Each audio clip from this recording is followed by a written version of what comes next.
আমরা যে ভেরু মহারাজের নাম শুনি ফেসবুকে, মোবাইলে, ইউটিউবে, তো সেই ভেরু মহারাজের এখানে আমরা এসেছি। এখানে এখন দর্শন করব। ওই যে সেই মন্দির।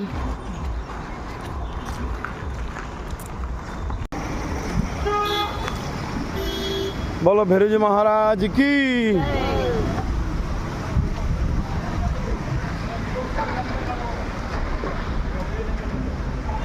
ভেরুজি মহারাজ কি।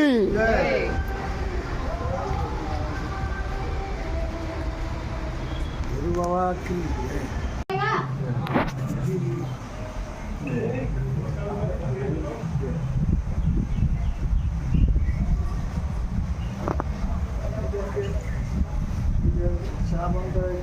আমরা এখন যাচ্ছি ওঙ্কারেশ্বর নাথ দর্শন করতে, তাই প্রথমে ভেরু মহারাজের দর্শন করলাম।